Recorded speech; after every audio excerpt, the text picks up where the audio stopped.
In ancient times, a man descended from the gods married a woman. While he was handsome and skillful, these traits made his brother-in-laws jealous. When he didn't return with the fishermen, his wife asked her brothers where he was. They insisted they didn't know, but their catch was larger than normal. She ran to the beach. Her husband was beaten beside the canoes. She struggled carrying him home and tended him as he teetered between consciousness. Worried her husband would die, she asked him what she could do for him. He requested she make a fire, then cut down the largest tree for it.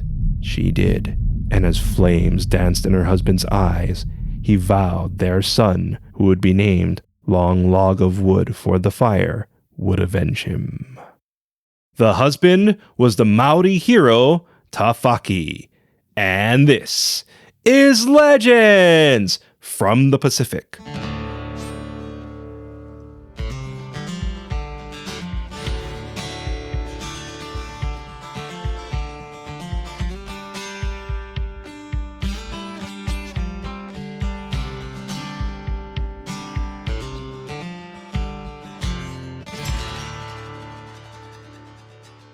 Aloha, and thank you for joining us. This is Legends from the Pacific, episode 124, The Maori Hero, Tawhaki. I am Kamuela Kaneshiro, a native Hawaiian professional writer, speaker, and Comic-Con panelist with extensive film and television experience. I study mythology, I've encountered unusual things, and I'm a geek. A big mahalo nui loa to you who purchased our Legends from the Pacific Book 1 and left a rating. I look forward to giving you a shout out for your review. Just click the link in our show notes and purchase our Legends from the Pacific Book 1 today. Later in this episode, your featured song and Hawaiian word, but first, I had to put in a little overtime on this one. As usual, I apologize for any mispronounced names or words and appreciate your understanding. Time passed. Tawhaki recovered, and they had a son. However, Tawhaki felt he should enact his vengeance instead of his son. Tawhaki moved to his family, made offerings to his divine parents, and requested to be granted knowledge in mystic ways. When Tawhaki felt it was right, he cast a powerful incantation which brought a flood and killed those who wronged him. With his vengeance complete, Tawhaki discovered Ponaturi, or water goblins, killed his father, took his remains, and kidnapped his mother. Tawhaki also learned he had a brother, Karihi. Tawhaki found his brother and asked if he'd help rescue their mother and retrieve their father's remains. Karihi agreed, but confessed he wasn't knowledgeable in mystic ways. Tawhaki began training his brother while they started after the goblins. Their journey took them to a hut on a beach. The dying sun rested on the horizon as the brothers approached. Their mother was at the door. She embraced them, wiped a tear, and insisted they leave. "Why?" Tawhaki said. "We can leave now." "No," she said. "They'll easily chase us down. You underestimate creatures who killed your father." The family faced the remains of Hema. "Why aren't they here now?" Karihi said. "Sunlight is lethal to them," their mother said. "Their days are spent in the ocean, but they sleep here." The sun dipped into the sea. Tawhaki gritted his teeth. "Karihi and I will turn invisible and stay here. Meet us beside this door when they are sleeping." The brothers cast an incantation, then climbed into the rafters. A goblin emerged from the ocean. The rest followed several paces behind. The goblin entered the hut, scanned the area. A scent lingered in the air. Its eyes rolled towards the ceiling. He was shoved forward. "Why do you take so long?" the goblins yelled. "We are tired." They closed the door behind them, got comfortable, and in a few minutes were snoring. Tawhaki's mother crept towards the door. The elder goblin stirred. "Why do you move? Does the sun approach?" "No, it is still night. Go back to sleep." He rolled over and snored. The mother met her sons. Tawhaki smiled. "Lie to them about it being night. We'll block the sun until it rises, then expose them when it's up." The sons quietly filled the hut's holes, while the mother kept assuring the elder goblin night was still upon them. When the sun cleared the ocean, the family exposed the goblins to the light, and the creatures died. Tawhaki gathered their father's remains. The family burned down the hut and returned home. Word of the brothers' daring rescues spread. Decades later, the Pacific and heavens knew of the duel. One celestial woman took an interest in Tawhaki, whose wife passed, and children started families. One night, she visited Tawhaki, but couldn't resist being away from him, and continued her visits. Tawhaki didn't know what to make of her, since she only appeared at night. She became pregnant, confessed she was from the heavenly plane, and they married. During the birth of their child, she told Tawhaki if they had a son, she'd bathe him, but if they had a daughter, he was to bathe her. This needed to be done to ensure their child's rank and future. Tawhaki agreed. They had a daughter who was given to Tawhaki to bathe. A stench filled his nostrils, and he commented on how their daughter smelled. His wife's eyes narrowed. She snatched their daughter. Tawhaki begged forgiveness, but mother and daughter were in the heavenly realm. Tawhaki vented his anger and searched for a way to make amends. Several nights later, he learned of a path to the heavens. He asked his brother Karihi to accompany him, and he agreed. Their journey took them to the heavenly path. Then they found themselves outside a house where an old woman counted 10 taro plants by feel. Tawhaki lay down and stole a plant. When she only counted 9, she trembled and recounted. Karihi joined his brother and stole a plant. When the woman only counted 8, she cried. Karihi leaned into Tawhaki. I guess she really is blind. The woman frowned, drew her weapon, and sliced the air above the prone brothers. Who are you? Who dares trespass? We are sorry, Tawhaki said. We mean you no harm. I am Tawhaki, and this is my brother, Karihi. The old woman gasped. Tawhaki? Karihi? I am your grandmother. Are you hurt? No, we are fine. I'm sorry, their grandmother said. I wish I could see you.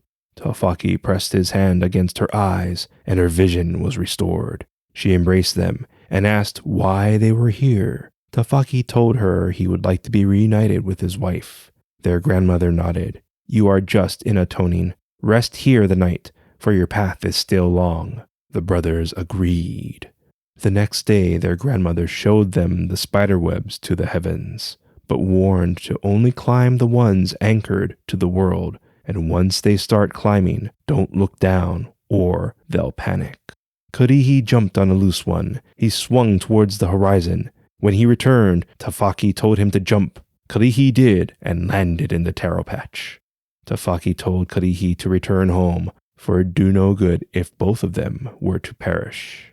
Karihi reluctantly agreed, and wished his brother luck. Tawhaki climbed the line. After some time, the great eel, Tuna, approached, slithering down the line. Tawhaki, Tuna said, what brings you to this realm? O great Tuna, I wish to be reunited with my wife and child, that is all. My business does not involve you. Very well, Tuna said. Let us rest and talk, since the way is long, and there is no hatred between us. Tawhaki agreed, and learned some of Tuna's mystic ways. The two thanked each other and continued their paths.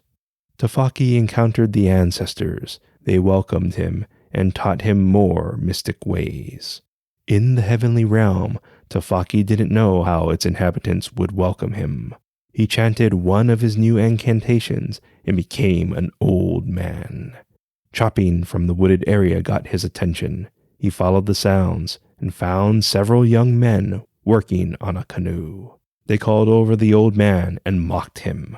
They noticed the sun was low and made the old man carry their heavy axes. Tawhaki took them and told the men to walk slow, since the tools were heavy and he didn't know where they were going. The men sighed and took half steps, but their lead still increased. Tawhaki's feet shuffled. "Hold on, I'm right behind you." The men groaned. When they were out of sight, Tawhaki returned to the canoe, dropped his enchantment, quickly made several chops, donned his old man appearance, then returned to the men. "Old man," the men yelled, "are you still back there?" "Yes, I'm still right behind you." The men shook their heads. Tawhaki continued working on the canoe in spurts. He stopped when they approached a village.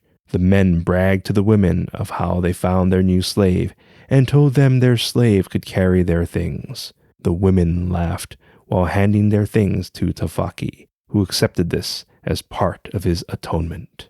Near their home, Tawhaki's wife scolded the men because their niece was sleeping.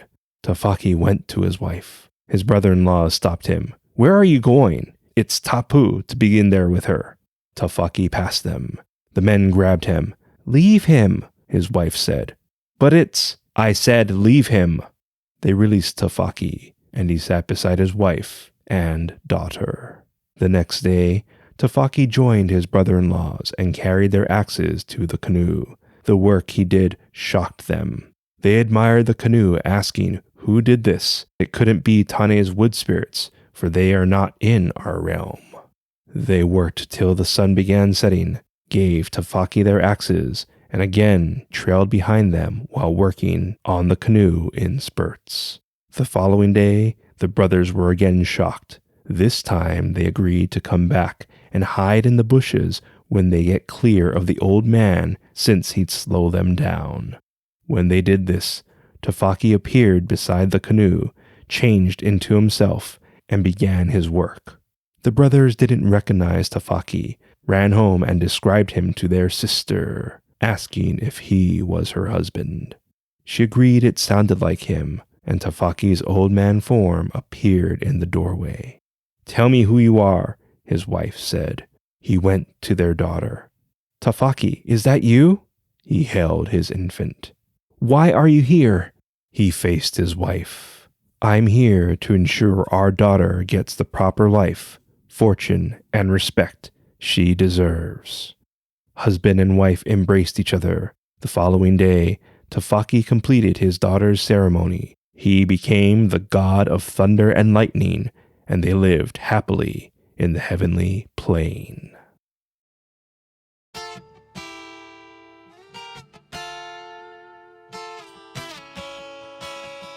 Do you know who the Hawaiian volcano god was before Pele? Or who the Hawaiian god of poison was?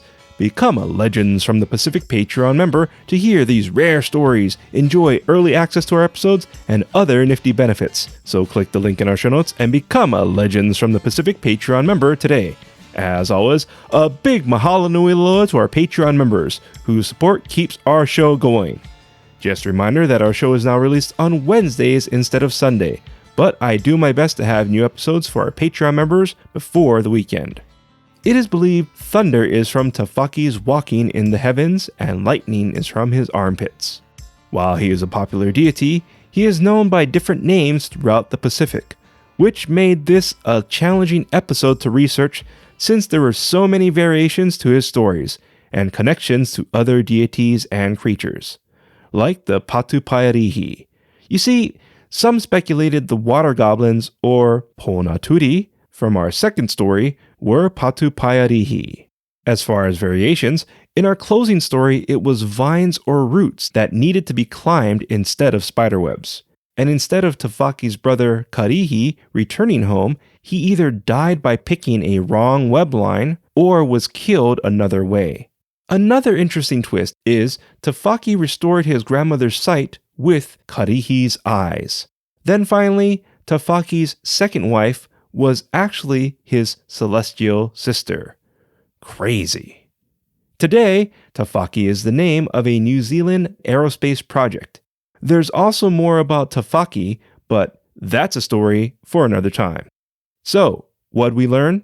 One thing I really appreciated about our last story was when Tawhaki disguised himself as an old man. While many heroes disguise themselves as older individuals, I really got the vibe of the Arthurian stories with this one. If you like what you heard, please give us a rating and write a review. I'd really appreciate it. Our theme song is Mystery by Tavana, courtesy of High Sessions. Sound effects are by Sound Effects Factory. Our music coordinator is Matt Duffy, aka DJ TripleBypass. Links and show notes can be found on our website, legendsfromthepacific.com, including a link to your featured song, which is Dance in the Rain by Mango Season, courtesy of High Sessions. Legends from the Pacific was written, produced, and edited by me, Kamuela Kaneshiro. I also wrote original stories. Your featured Hawaiian word is la'auhihi. La'auhihi means vine. An example of la'auhi'i is Tarzan and George of the Jungle swing on la'auhi'i. Once again, la'auhi'i is Hawaiian for vine. Watch out for that tree! Thank you once again for listening. Mahalo and a hui ho!